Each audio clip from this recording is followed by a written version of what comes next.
Paul Sewald and Kevin Ginkel are locks to return next season, but what about the rest of the pen? Discussing which Dbacks relievers should be returners in 2024. You are Locked On Diamondbacks, your daily Arizona Diamondbacks podcast, part of the Locked On Podcast Network, your team every day.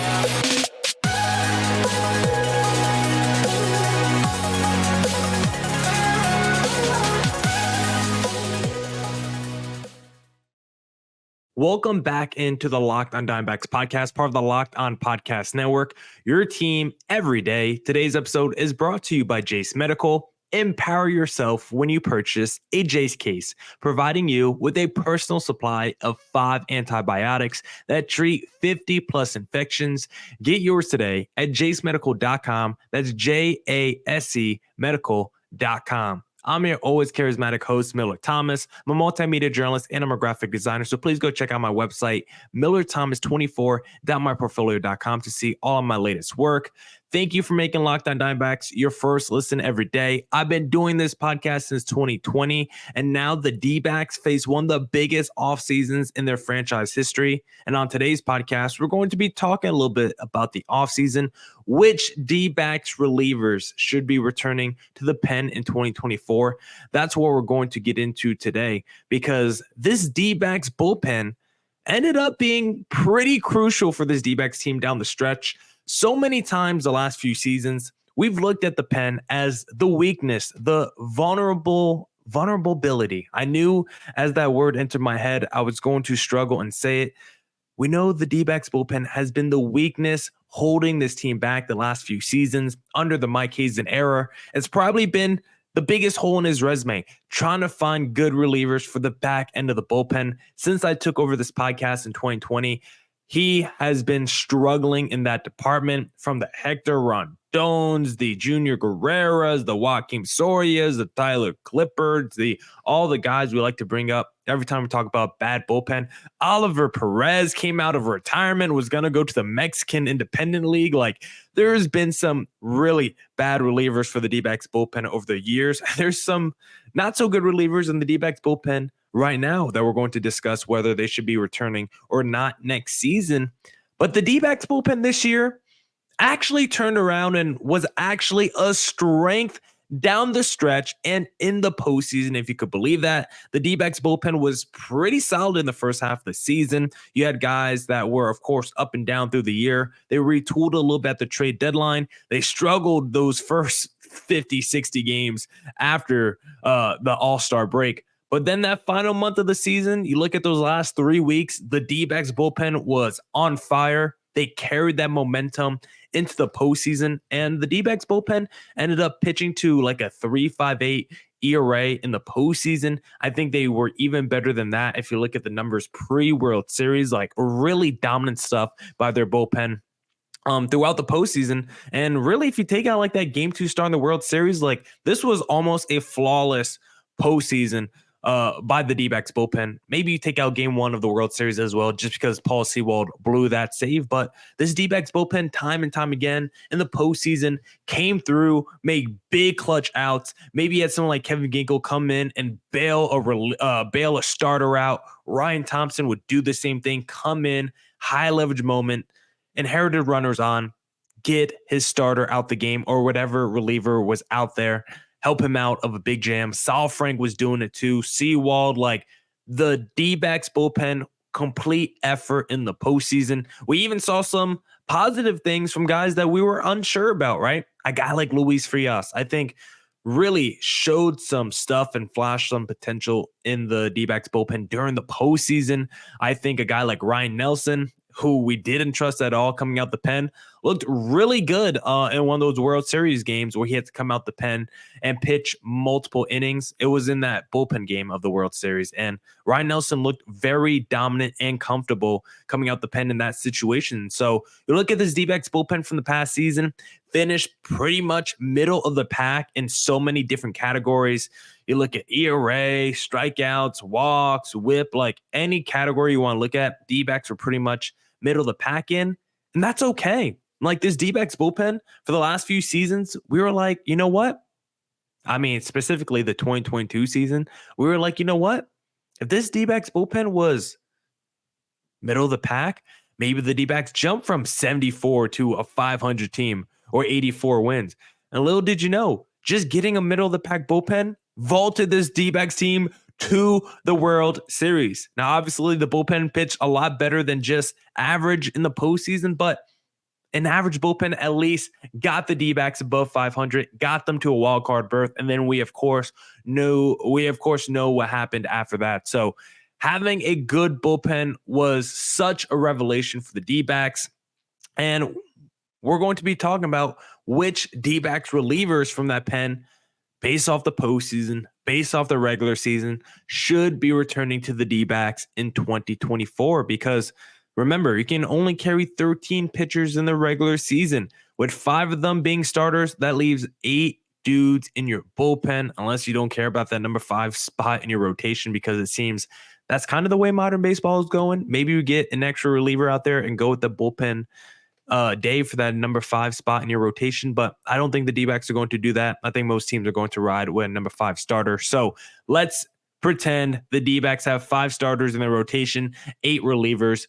From the pen we had last year, who should be returning to the Arizona Diamondbacks? The first guy, in absolute unanimous yes, he was a big revelation for the D-backs coming over from Seattle at the MLB trade deadline, because the D-backs have been in desperate need of a closer for so many years now. When you look at the D-backs closing situation, since I took over the podcast in 2020, you can make the argument the 9th inning for the D-backs has been the worst inning of any major league team over the last few seasons. Their 9th inning, you could say, is worse than any other 9th inning. The closing situation, the save situations have been worse than maybe any other team in Major League Baseball over the last 3 seasons. And getting a guy like Paul Sewald in, a veteran, big boy grown up who has all the emotion in the world, all the confidence in the world, I think that rubbed off in a big way on this D-backs team. He's that kind of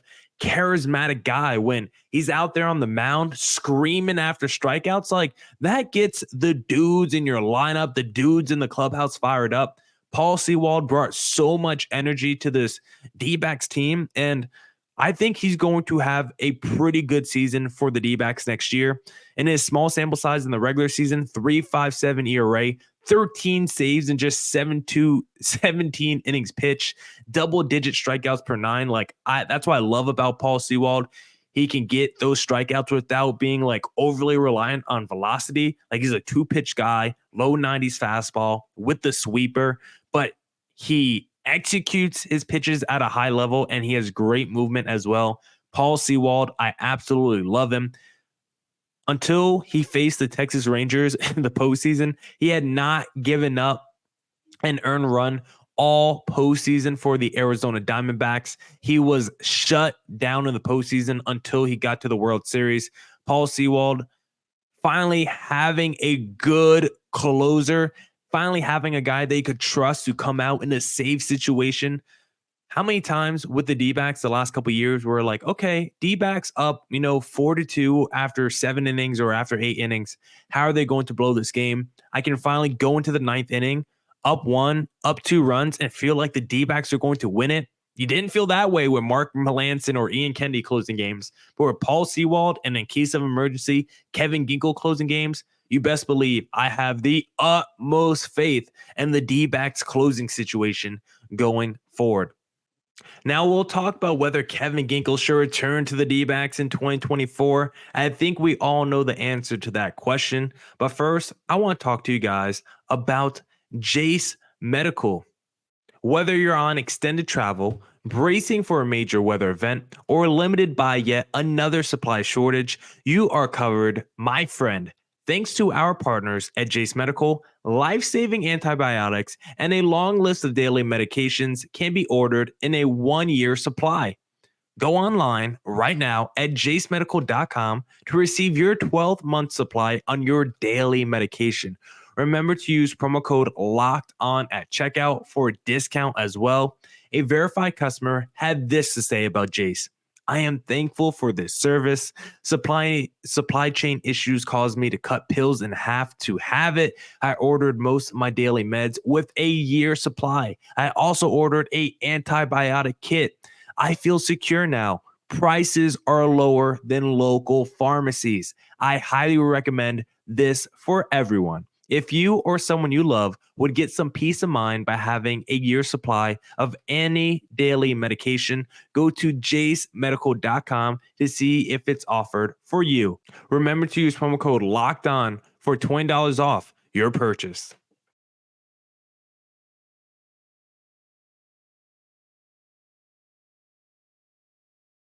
All right. Let's get back into the Locked On Diamondbacks podcast. If you like the content, please follow me on Twitter at CareerThomas24 for my personal account, or look up Locked On Diamondbacks on both Twitter and Instagram for the podcast handle. And of course, we're on all your streaming platforms. And don't forget to hit subscribe to Locked On Diamondbacks on YouTube.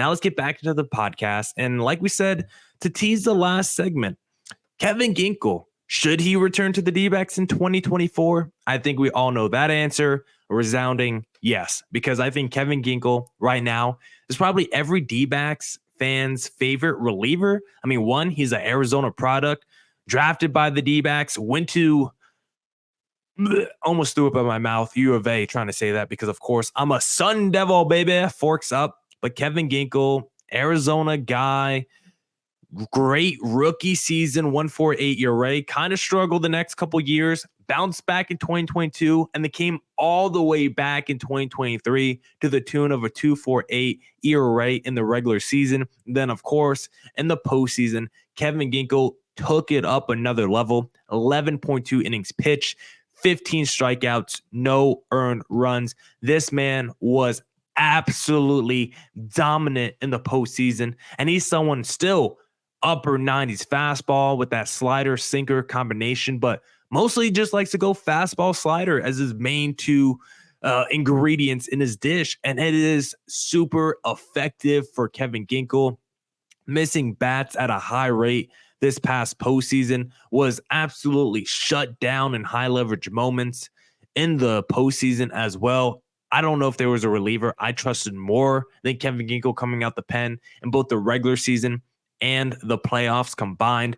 I thought at one point maybe he was going to be the closer of the future for the D-backs. Even at one point this season, he looked pretty decent in save situations, but he looked a lot better in non-save situations this past year. 1.75 ERA in 51 innings of non-save situations in the regular season. That's why he's the setup man to Paul Sewald, and that is why he's also one of the best setup men now in Major League Baseball. I am so in on Kevin Ginkel 2024.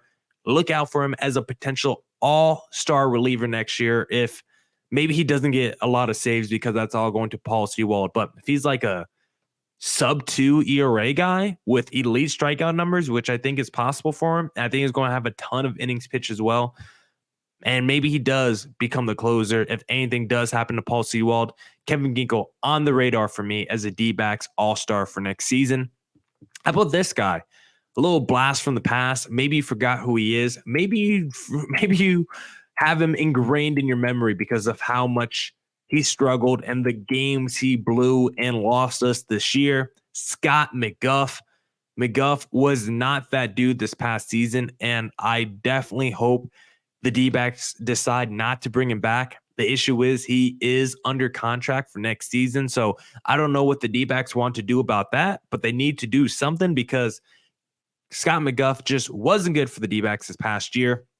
Struggled in closing situations, non-closing situations. They tried him. He had a little period in the middle of the season where he looked decent, but it was bookended by starting the season poorly, finishing the season poorly. I have distinct memories of Ha-Seong Kim walking McGough off. There's at least 2 or 3 games where McGough just straight up blew the save that it just ingrained in every D-backs fan's memory. I thought McGough coming over from Japan, I thought he was going to be good for the Arizona Diamondbacks. This is a guy who hasn't pitched in the majors, of course, since 2015 because he's been overseas. But I thought that was actually going to maybe help the D-backs team because the league hasn't seen McGough in a few years, and maybe he discovered something in Japan and he's going to bring it over to America. Nope, that wasn't the case. McGough was just straight up bad for the D-backs this season, and I hope they don't bring him back next year. Next up, how about Miguel Castro? Long, lanky Castro. There was a time where I was a Castro fan because at the beginning of the season, Miguel Castro did look kind of good for the Arizona Diamondbacks. It wasn't all bad for Castro. He did finish the season with a 4.31 ERA in the regular season. That tells you at least that he wasn't terrible the whole year, because if you remember, those first couple months of the season, Miguel Castro did look pretty good. The first half of the season, Castro had a 3.47 ERA. And in the month of April, March, 2.31. In the month of May, 2.13 ERA. So Miguel Castro started out on fire those first 2 months of the year. But June, 6 ERA, July, 6 ERA, August, 10.45 ERA. And of course, awful in the postseason. He's a dude that can get the strikeout numbers. But the problem is, he's a volatile guy. He's kind of a 3 true outcome guy a little bit. Does give up a decent amount of hard contact. Does like to walk a decent amount of people, but can also generate the strikeouts because he does have a nice little pitching arsenal that can keep batters off balance. But I think he walked probably just a tad too many people. I would like just a tad more strikeouts, like back in the 2020s, 2019 range. He was more of a strikeout artist. The last couple of years, his K rates have kind of been going in the wrong direction. And what we saw from him in the postseason, you just couldn't trust him once you got to the second half of the season. And once you got to the playoffs, you definitely couldn't trust Miguel Castro. And for those reasons, I'm out on Miguel Castro returning to the D-backs in 2024. And then the final guy I want to discuss in this segment is Kyle Nelson, who used to be a fan favorite of mine.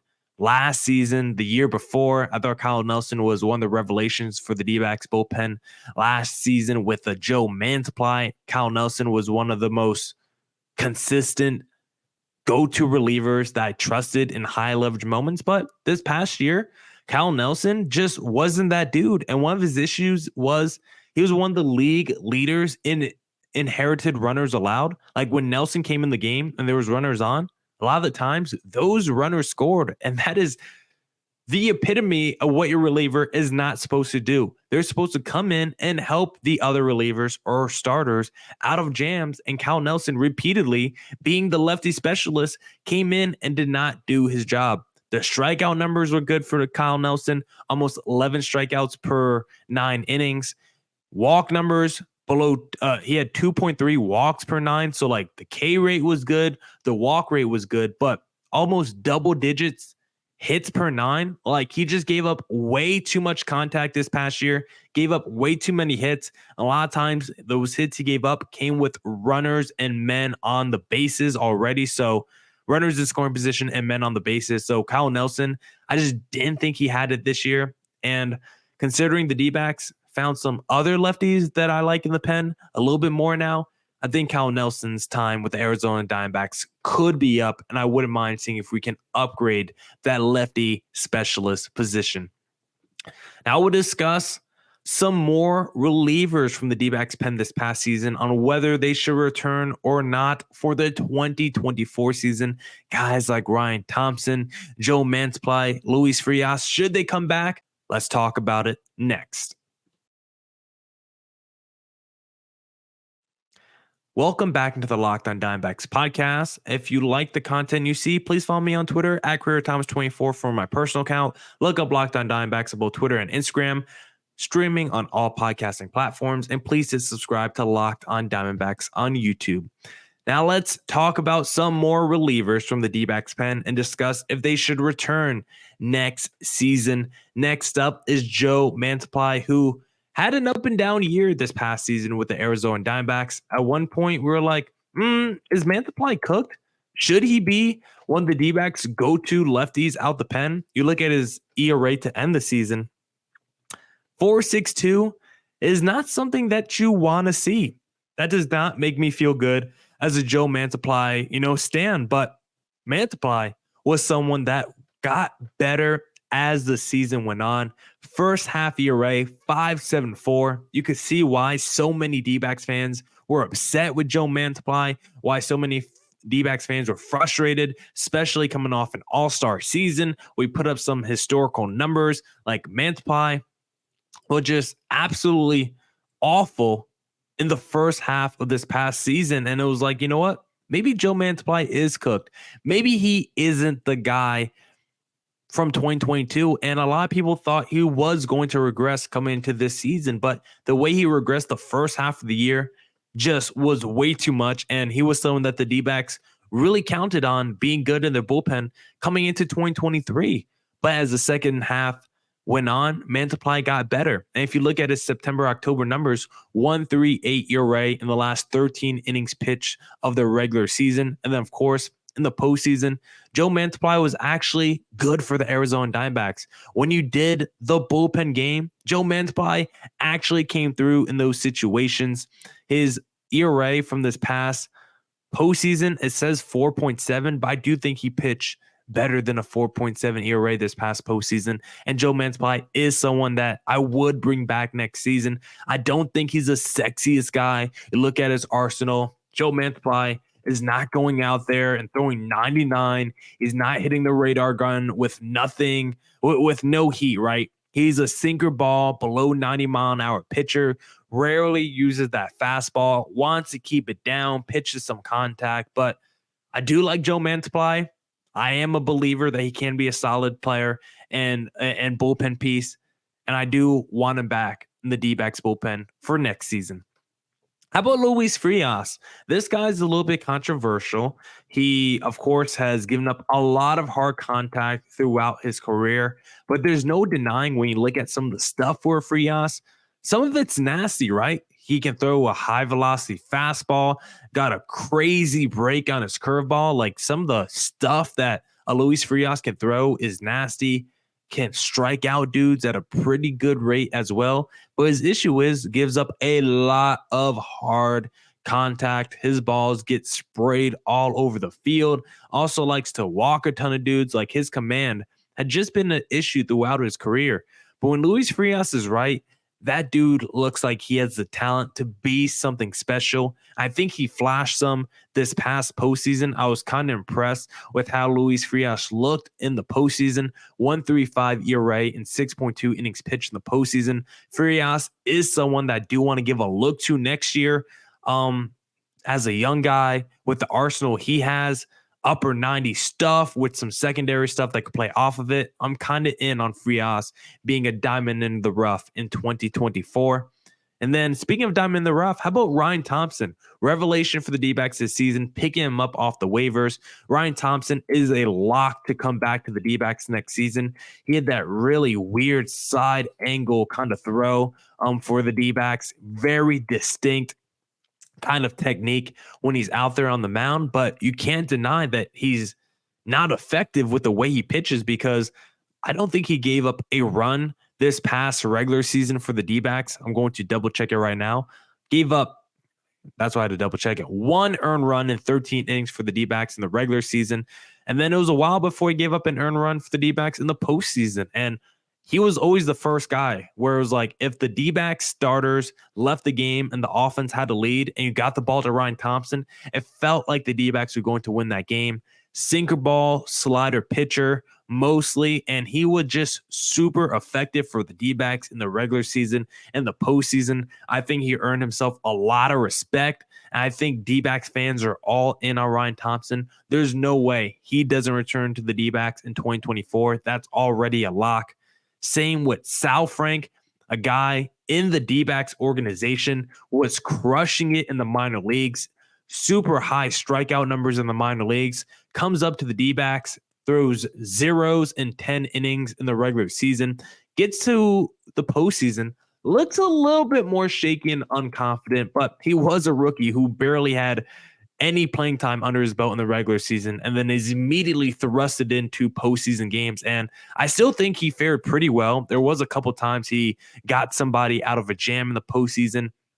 For the most part, he did have a 3-1 .8 ERA and 5.2 innings pitched in the postseason, only 2 earned runs. Like, I like Sal Frank, another dude, kind of a weird delivery a little bit, big goggles, distinct look, hard sinker ball with the curveball. Like, a lot of these D-backs relievers, like Mike Hazen, want to build a bullpen full of dudes that could throw hard. And the dudes that throw hard haven't really worked out. The McGuffs and the Castros, like those guys really didn't work out for the D-backs this past season. It was the Ryan Thompsons and the Sal Franks who are more sinker ball pitchers that really worked out for the D-backs and the bullpen this past year. So maybe we should actually lean more into the guys that can just generate outs than the guys that can generate outs via the strikeout.